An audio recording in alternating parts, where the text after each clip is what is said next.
Hey guys, 681 Shadow. Welcome to our ReZero Arc 4 Chapter 1 web novel reading.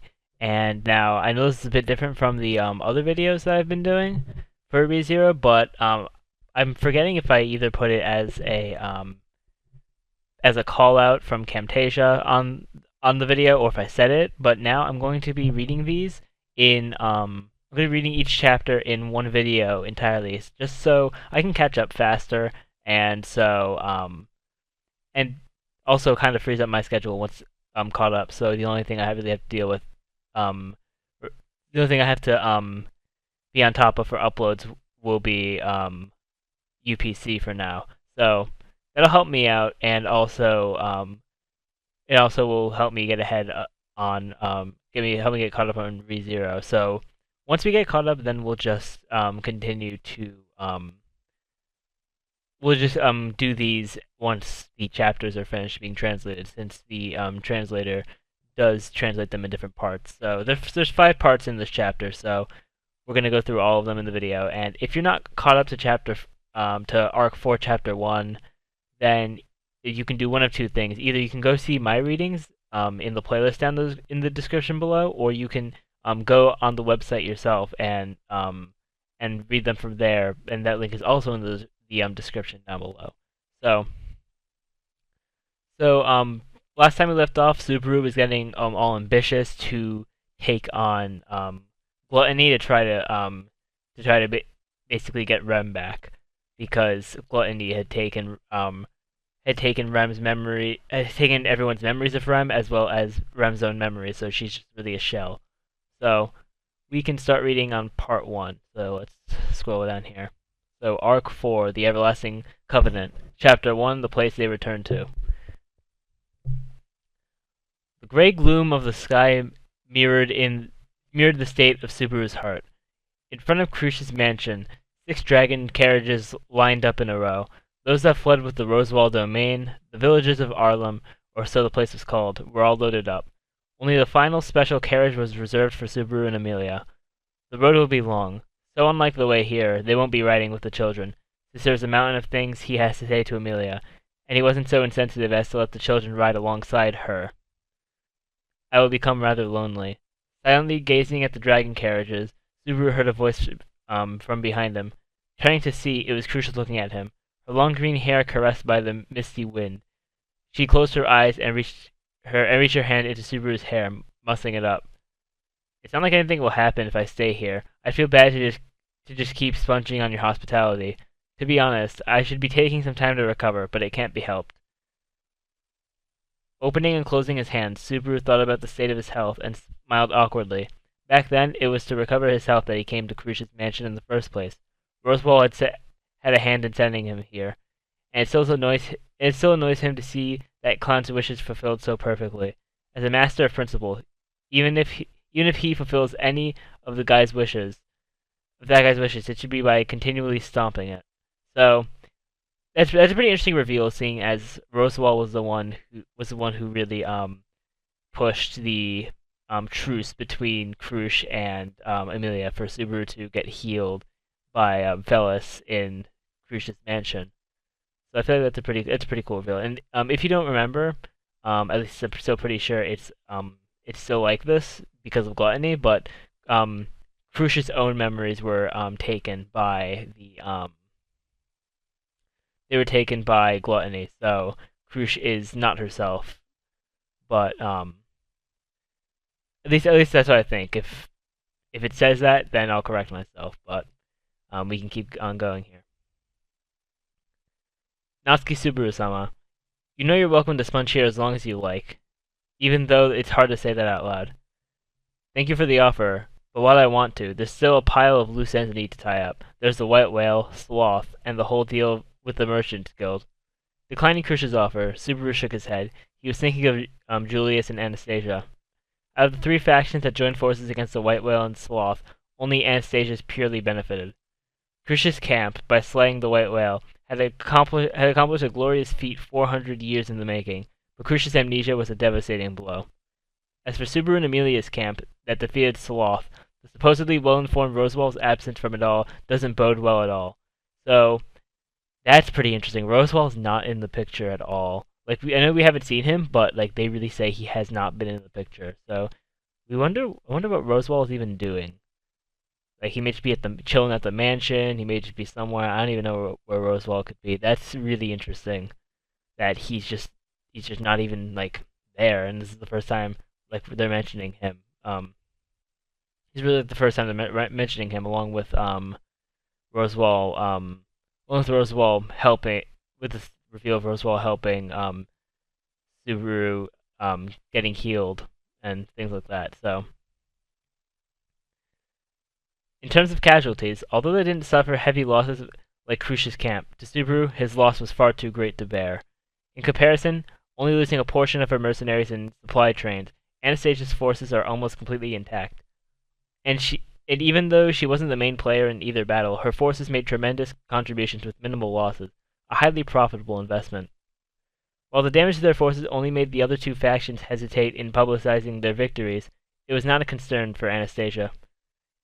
In order to check Anastasia's ascent, close coordination between Crease and Amelia's factions will be necessary.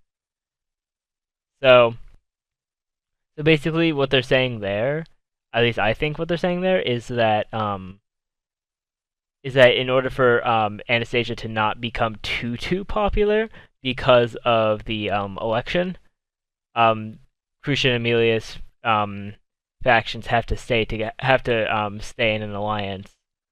That's it. That's at least what I'm getting out of that. So, seeing Subaru deep in those thoughts, Crease yawned lazily. Subaru's brows frowned when he saw this, and Crease, an embarrassed expression on her face, only waved nothing with her hands. Sorry to be so sentimental, but I'm ashamed I can't repay you for your kindness.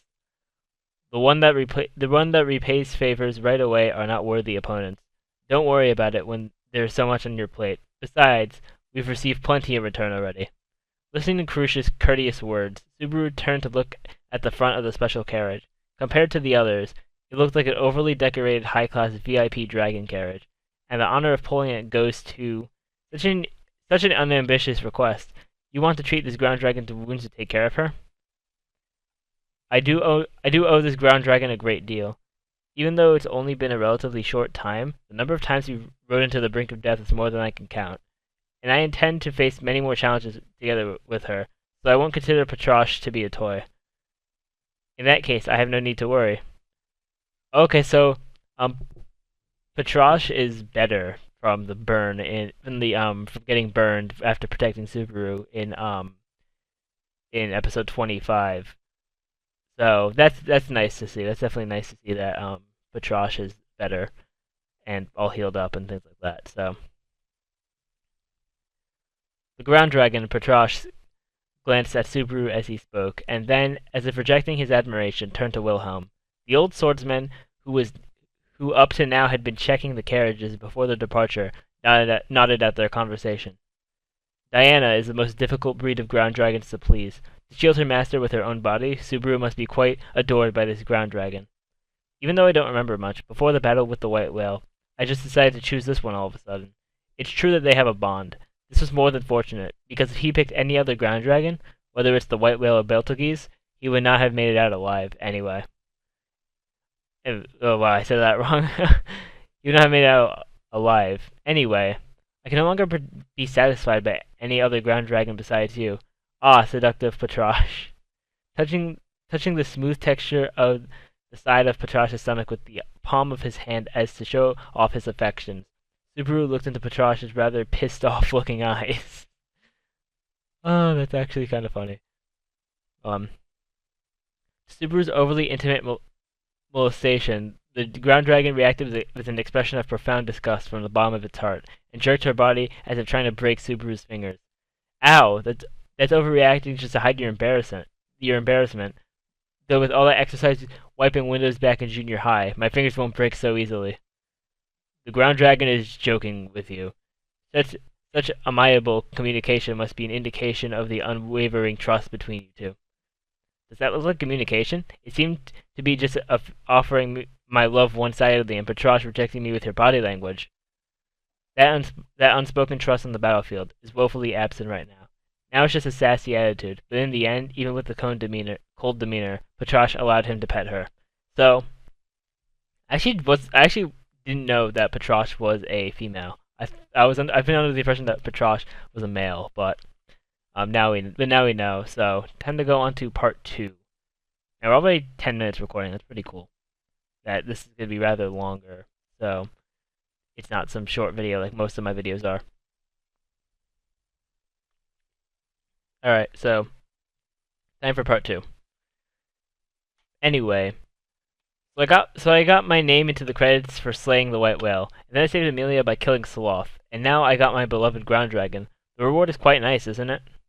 Killing the white whale, how significant that was, Subaru Dono, not realizing this is something admirable indeed.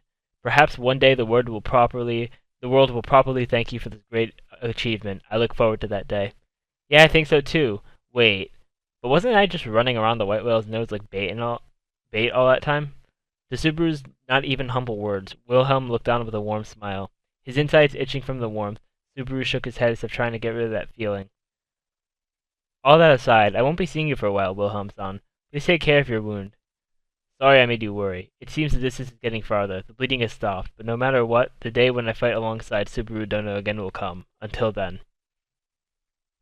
Wilhelm's wound, the unhealable wound dealt by the previous generation's sword saint, Thracia von Austria. Mentioning this brought a sharpness into Wilhelm's gaze. His mind turned to the sin archbishops that assaulted Crease, greeting gluttony. If the death of the sword demon's wife had to do with something other than the white whale, these two are most likely suspects. Subaru, same as Wilhelm, holds a strong hatred for gluttony. No matter what, they must eventually come face to face with this sin archbishop. While the witches' cult is something they would rather avoid, gluttony is an entirely different matter. For they must defeat the sin archbishop to retrieve those irreplaceable things. Crucia's memory is one, and more importantly, Subaru-kun, Remchan is settled in, want to check? Saying this from the carriage window, poked out a head with cat-like ears. Seeing Fellas step out of Patrash's special carriage, Subaru walked over. Peeking in the spacious interior, some seats had been replaced with a makeshift bed, and on it a girl was sleeping. She was not wearing the familiar maid's dress, but wore a soft blue sleeping gown that matched the color of her hair. A girl in an unwaking slumber, forgotten by all the world. She loved Subaru, and Subaru loved her. Perhaps she was that kind of girl. So, good they're taking Rem with them. I'm happy that they're keeping Rem because it's actually very sad that Rem that Rem is basically just an empty shell right now, and because if you've seen my channel and stuff like that, you know that I love Rem, and really upsetting that gluttony made her into an empty shell. So I'm hoping that everything will turn out to be okay, and that gluttony will just get absolutely destroyed. But that's just my opinion. So let's move on. That thing is safe, right? Hey, I've been careful. I am a healer, Nyan.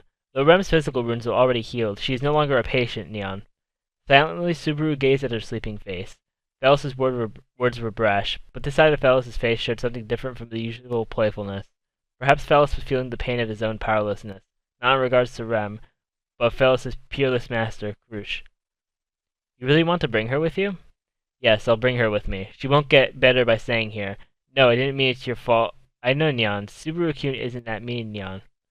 Seeing Subaru's embarrassment after his remarks, Fellus smiled awkwardly. In fact, pointing a finger at Subaru, aside from Rem, an even bigger concern is Subaru-kun, is it? Me? Don't play dumb, Nyan. Your gait is overly strained now. I'm just gonna say now at this point, because the Y thing happened so much. You know what it is.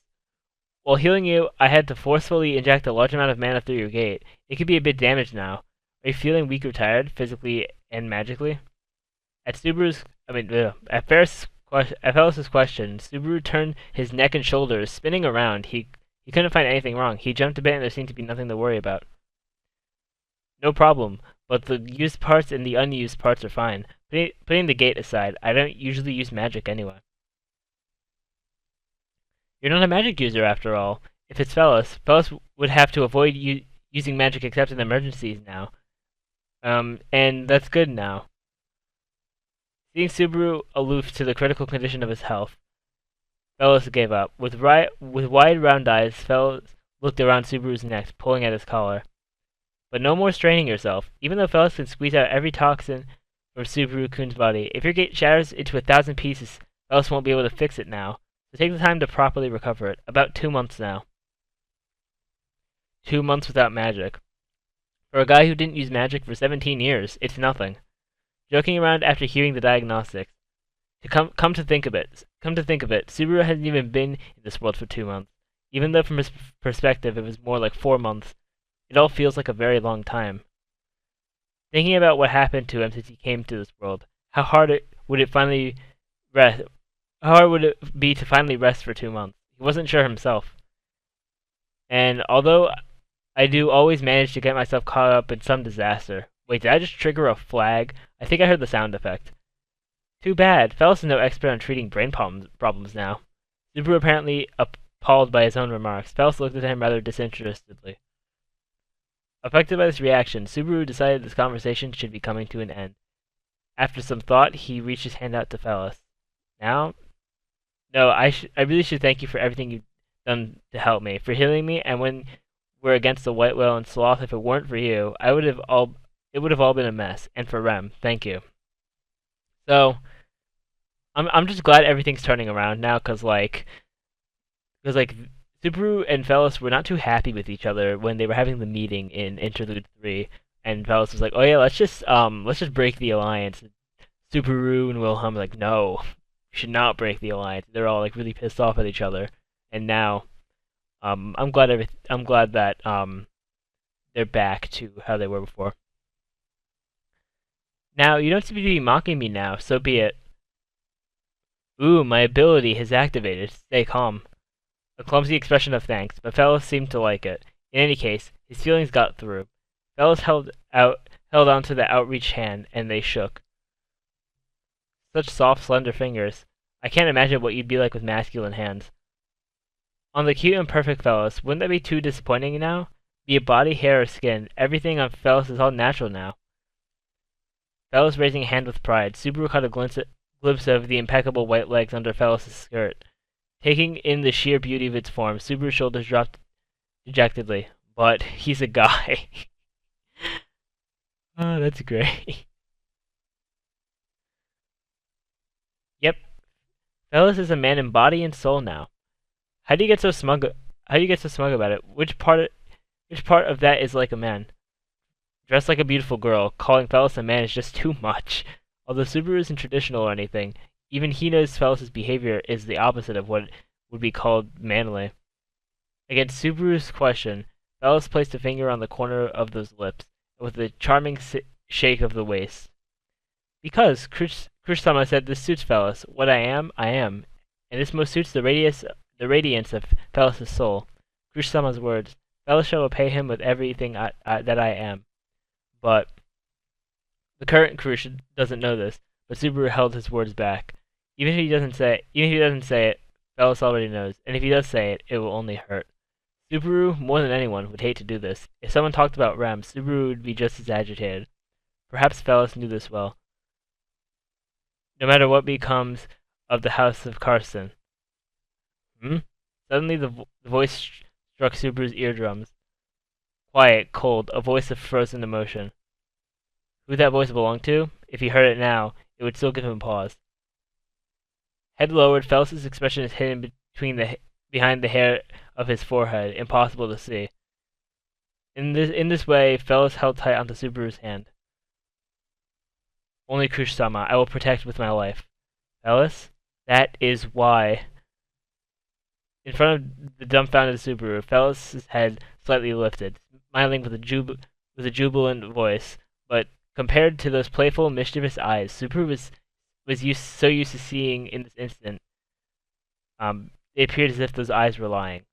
Wow, alright, so time to go to part 3. And hopefully, this won't be too long, because it's starting to look like maybe like an hour, which is pretty crazy. Ooh, gotta drink some water. Alright. So that was a pretty solid part. Just the character interactions between Subaru and Wilhelm, Subaru and Velis, all that stuff. So now we get on to part 3. Remember the agreement, Subaru-kun. Otherwise, all the men in your body will go on a rampage, frying your brain until you die now. What are you, what are you saying with that smile on your face? Why are you threatening an ally? Threatening? More like a death sentence now. Worse than I thought. Flinging Felis' hand out of his own, Subaru turned away. For a brief moment, in all this commotion, he faintly hoped perhaps Rem would react. Sighing slightly, he pushed his dashed hopes out of his mind. So, it looks like Subaru's a bit delusional. Which, I mean, I see where he's coming from for that.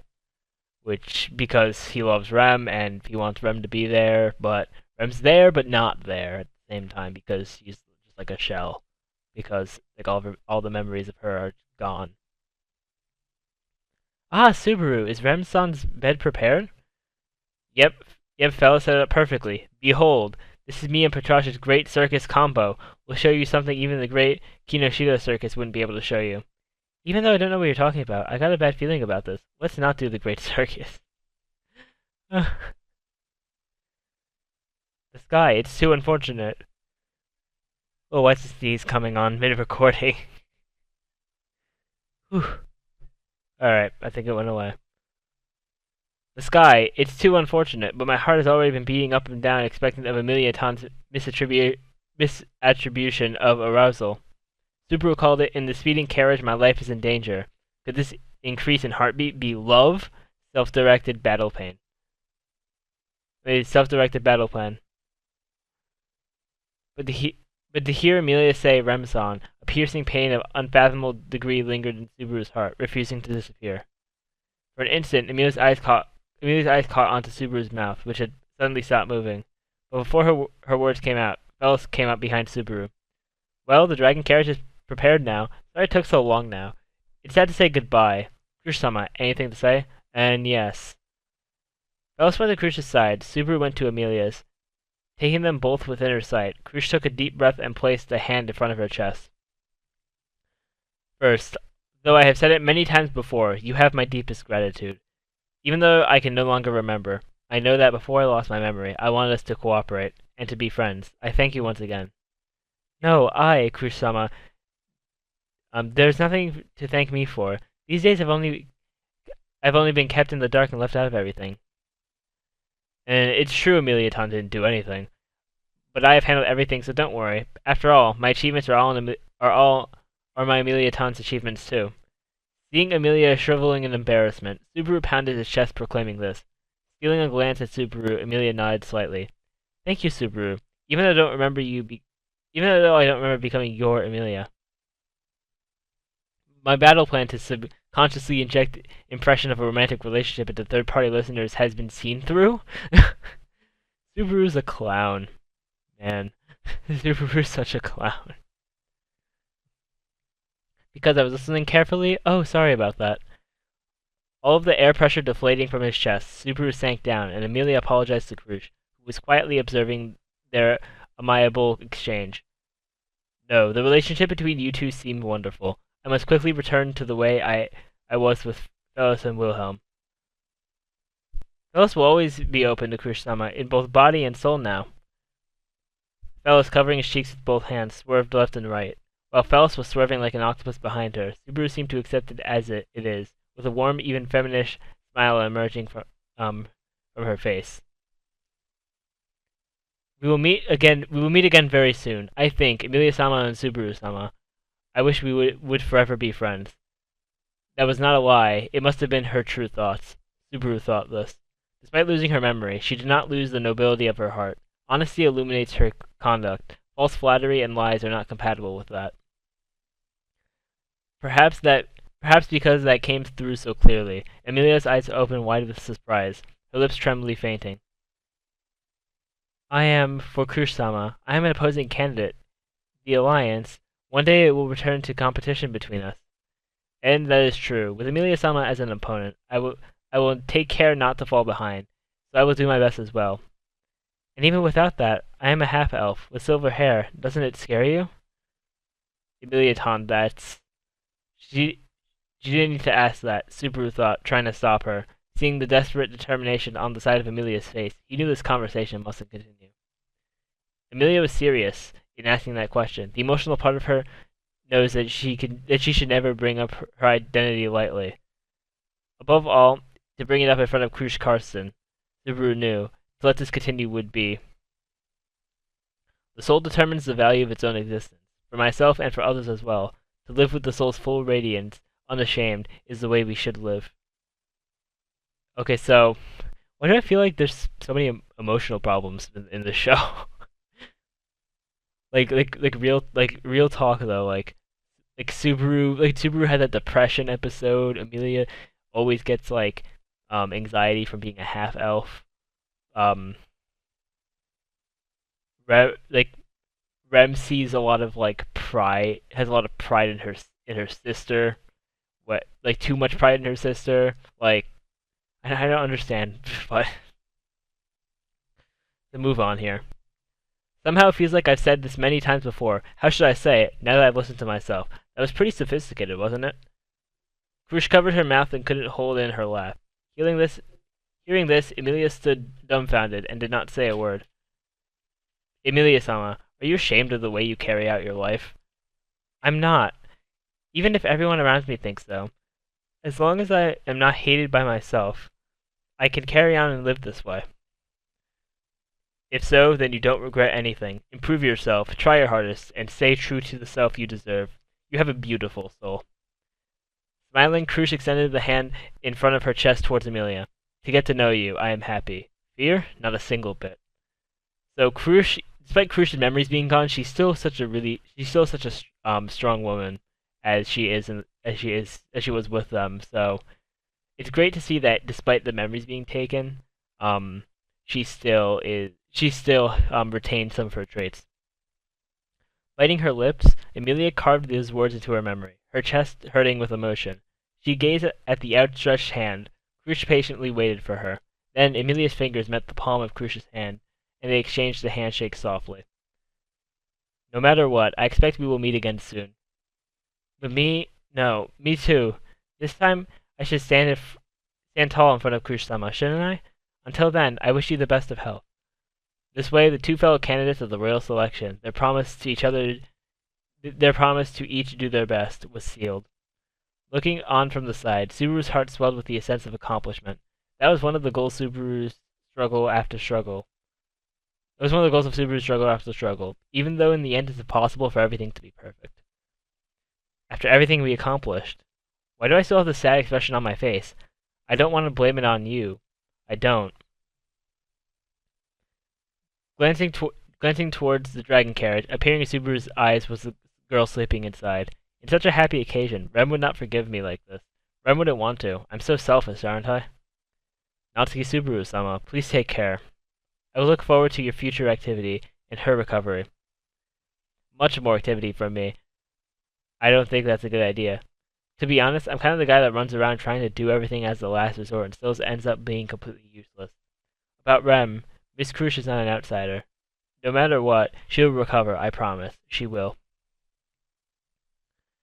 Krush extended her hand to Subaru, but to shake hands at this state, isn't that way too embarrassing? To cover up his embarrassment, Subaru gave her a high five. A small sound rang out, and the brief contact between Subaru and Krush's hands ended. Her hand bouncing off, Krush's eyes blinked ever so slightly. We will certainly meet again. With those words, the master and servant bowed, seeing Subaru and Emilia off. Alright, so now, part 4. And I wonder where this is all going to go, because they're leaving, I would think they're going back to the mansion. So, that's pretty cool.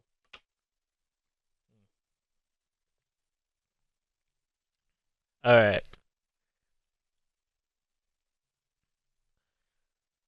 On the road home, a strange, stifling gloom descended on the dragon carriage. The carriage itself, Krush had gifted to Subaru along with Patrash, as another sign of gratitude. Even without the ornamentation, it was clear that it was an expensive piece of craftsmanship.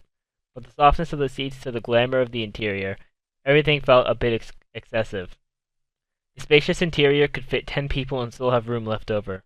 So it's no wonder they didn't know what to do with themselves, with only 3 passengers riding inside. In the carriage, Emilia, Subaru, and Rem kept their silence. Rem was, of course, sleeping. Sitting next to her, Subaru was waiting, without even the thought of moving from his place. Perhaps out of consideration for the unconscious Rem, Emilia held back her words. This is bad, Subaru thought, crossing his arms. Though it would be outrageous to have a light-hearted conversation under these circumstances. There is so much they need to talk about. They have to decide on their stance regarding the royal selection. They need to get up to date on the alliance with Crease's faction, and they still haven't even talked about what happened over the past few days.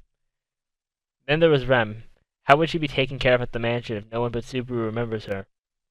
Even though it's inevitable, just the thought of what Rem might say when she sees the unconscious Rem sends shivers down his spine.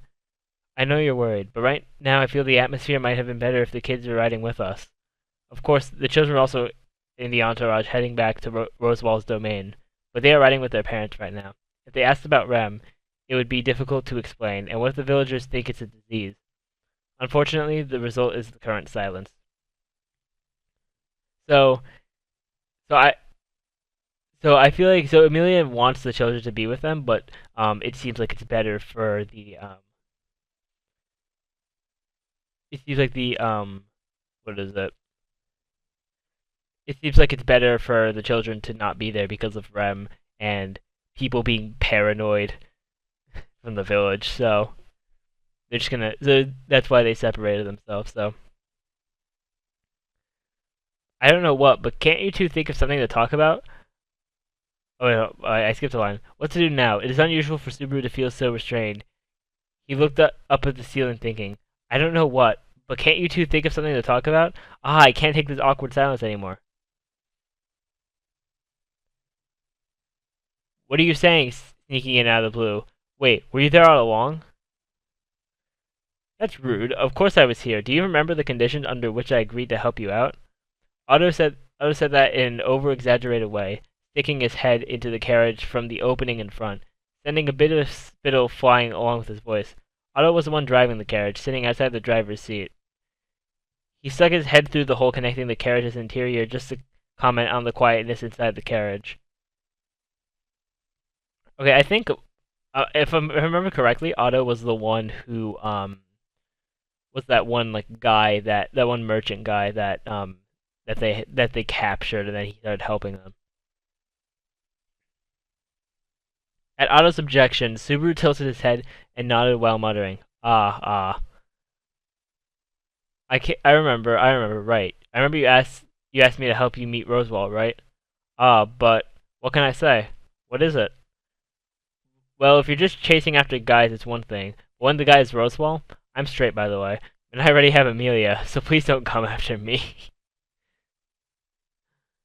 That's not why I want to talk to him at all. What do you think I am? A traitor looking for some excitement? Why do you treat me like a pervert? Looking at Otto as if pitying him from the bottom of his heart, Subaru shook his head sadly from side to side. Emilia, who had been quietly observing their conversation, suddenly opened her eyes wide, said with a surprised expression, "You two are really good friends, aren't you? I'm surprised." Oi, Emilia-tan. Please stop it with the jokes, putting me in the same basket as this money-grubbing merchant. The only thing I'm greedy for is your love. You're greedy too, then. Oh, wait, I'm not greedy to begin with. Otto, shut up. Sighing at the traveling merchant, Subaru got up and took hold of the flap to close the window to the driver's seat. Ah, wait, don't just treat me like I'm in the way. Okay, shutting you out. Pulling the flap shut with a clap, the face of the man who had been trying until the very end to say something finally disappeared. Joining his fingers and stretching his arms like someone who had just completed a rough task, Subaru turned around to see Emilia blankly looking up at him. Puh. Ha ha ha ha ha. Looking at each other's faces, they suddenly burst out laughing. For a while they let themselves be taken along by their laughter, but after a little while, their laughter started to wane until silence once again descended upon the carriage. At that moment, letting this heavy atmosphere be, really isn't like me, is it? You're right, it's not like you at all. The Subaru I know is a much more spirited, unreasonable, lively person.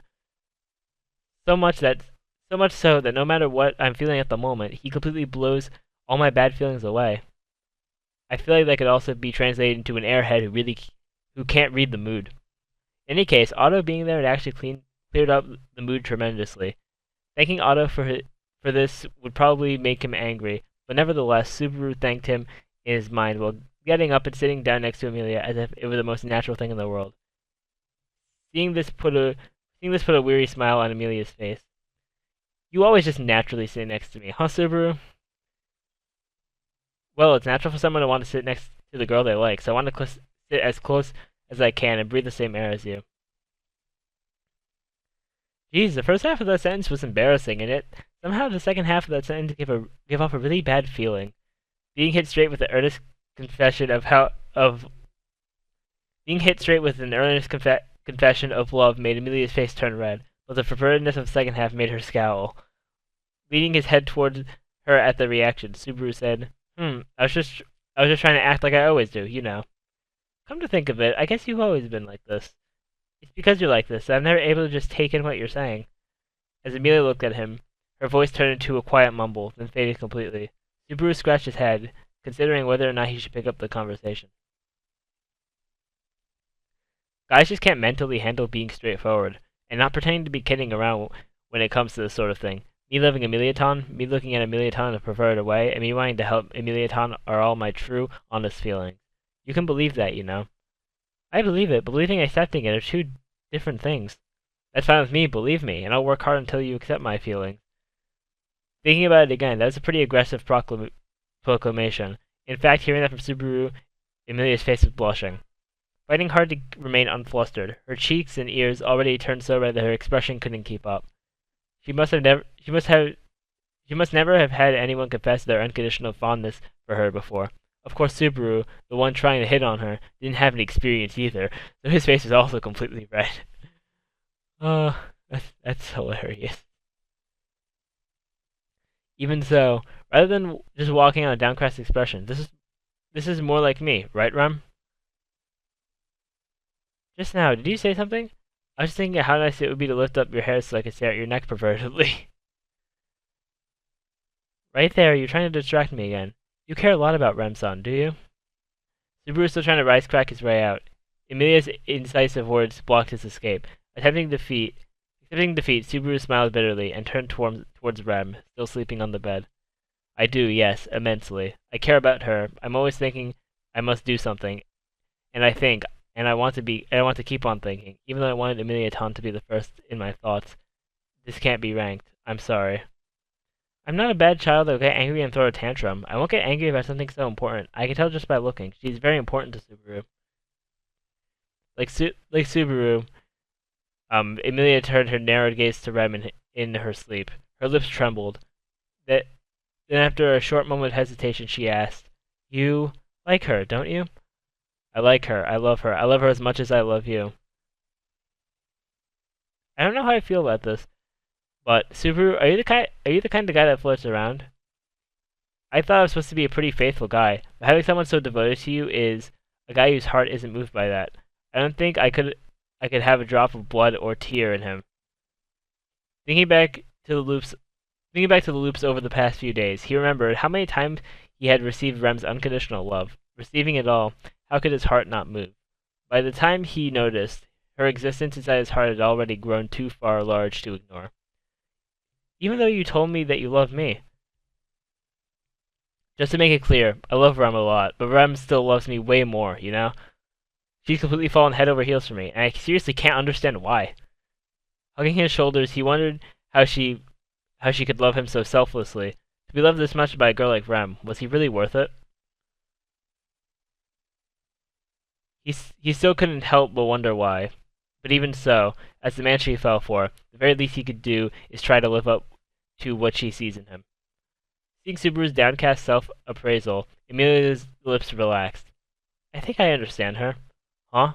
The reason Remsan came to really love you, I'm sure it's because she got to see Subaru's good side up close a lot. You're the kind of disease that sometimes becomes really incredible.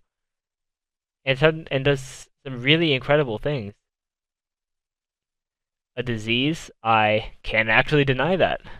Subaru scratches cheek and pouted, showing his dissatisfaction. Amelia, unaffected, held her stern expression as if to say, "It's true, you know," then closing her eyes. "I won't fall for you that easily, you know." "That makes the effort all the more worth it. One day I will make Amelia Town go all gooey and fall for me, wake Rem from her sleep, and settle this in a nice way. Ah, I'm smiling just thinking about it." Have Amelia and Rem each pull each pull on one of his hands, fighting over his one and only body. That would be such a blissful, incredible sight. Which is why definitely one day. I'll have you two pull me until I split into 1,000 pieces. I have no idea what you're thinking, but I feel like I have to say this. I'm not going to do anything like that. Oh my lord, Subaru. That's just too funny. Alright, so time to read the final section of chapter 1. So let's start reading. After that conversation, the discussion inside the carriage went on smoothly. After all, they had been waiting for the larger half of the day to talk, and since there was a lot they had to talk about, they had only just enough time to do it, sharing everything about the past few days with Amelia. Eventually, Otto joined in their conversation as well, even took part in planning for the future. To sum it up, basically, if we don't meet with Rosewall, then we can't plan anything, right? After all that, the conclusion was the same as the starting point of the conversation. Rosewall is the only person who understands the full capacities and power of Amelia's faction, so nothing can proceed without him. Well, if Ram, who went to the sanctuary, met Rosewall, we can naturally get him to return to the mansion. But I'd slap him in the face first, before we had a good talk with him. Very aggressive toward your employer, huh, Natsuki-san? I think I have a right to do that after all he did. He deserved every bit of it. Thinking back on the mess Rosewall left for Subaru to clean up, this is more or less an appropriate response. In fact, Amelia didn't seem to have any intention of stopping Subaru, as if permitting him to do it just this one time. As their discussion was summed up and their topic turned toward matters of the Rosewall domain, their dragon carriage left the forest and entered the village. They instantly realized something was wrong. The village that Subaru had gotten so used to seeing seemed just as desolate and dreary as right after the battle with Beltagis. There was not even any sign of the soldiers of the expedition that stayed behind. To put it simply, it seems none of the villagers had returned. I don't see anyone, Natsuki-san. It didn't look like the area was devastated or anything. It just looks like nobody's here. Getting off the dragon carriage, Otto voiced his thoughts as if he looked around the village with several of the returning villagers. Even Subaru, who looked with a different group, came to the same conclusion. In the somber silence, memories of past loops, where the villagers were slaughtered, massacred by Beltakis' fingers, all of a sudden struck Subaru with like a nightmare returning. But he was certain that he was just overthinking it. But then that raises another question. Ram said from here that the sanctuary is only about 7 to 8 hours. But then why are they later than us if we stay in the capital for 3 days? They might not know we took down the witch cult, so maybe they're being cautious. Rosewall abandoning his lands? I assume if Rosewall fought Sloth face to face, Rosewall would probably win. Even if it isn't Sloth's style to fight in the open, Rosewall should have at least came here to scout. Rosewall, who could even fly, could easily return to his territory if he intended to. He could scout the perimeters of the mansion for any remaining threats, and ensure the land was safe to return to, but he didn't. Either he's being overly cautious, or something happened in the sanctuary? Both Subaru and Amelia's opinions matched. Looking at each other, they shared a nod. No matter what, they had to find out what the situation at the sanctuary is. Besides their concerns, the villagers had worries of their own. After all, about 60% of the villagers had headed for the sanctuary. Those that returned from the capital, the children who resolved to accompany Amelia, their parents, and the young men's militia went with them, only comprising about 40% of the villagers. Without the rest, the functioning of the village is severely affected. Besides, the people's minds tend to always turn to the worst. Anyway, we have to do something. For now, let's head back to the mansion. I want to settle Rem down as well. Plus, Otto, you don't have anywhere to stay, so come to the mansion with us. What? To trouble the Margrave for lodging? If I have to be such a heck of a situation. I would rather sleep in the dragon carriage. Shut up, you're already involved. Better get used to it because I'll use you until you die off. Ignoring Otto's objections, Subaru said goodbye to the villagers and told Pratosh to head for the mansion. In a distance of 15 minutes on foot and 5 minutes by carriage, lies the nostalgic mansion of Rosewall. Last time he didn't have the chance to appreciate the sight, so when he looked up again this time, there was something emotional about it all. Well, nothing seems to have changed. Rem and the others don't seem to have returned either, but Beatrice must still be inside. I hope she knows where the sanctuary is. Well, really? Crap. I thought Amelia would know where the sanctuary is. How do we confirm if Rosewall's alright? The fundamental objective of the plan collapsing, Subaru furrowed his brows at the looming darkness ahead. Amelia's beautiful face also showed the colors of grief. Otto, unable to join the conversation, only looked up, enchanted by the great mansion and its surroundings, as if driving through a dream. Crap. Well, we just have to hope Beatrice knows something about it. Hey, why were you clicking your tongue while staring right at me? It's your self-consciousness. No one cares about you as much as you think. Wow, that's a terrible comment. Ignoring the partially depressed Otto, Subaru parked the dragon carriage in the front yard and headed straight to the entrance. First to get Beatrice, then scout the mansion, then secure a bed for Rem, then think of future plans again.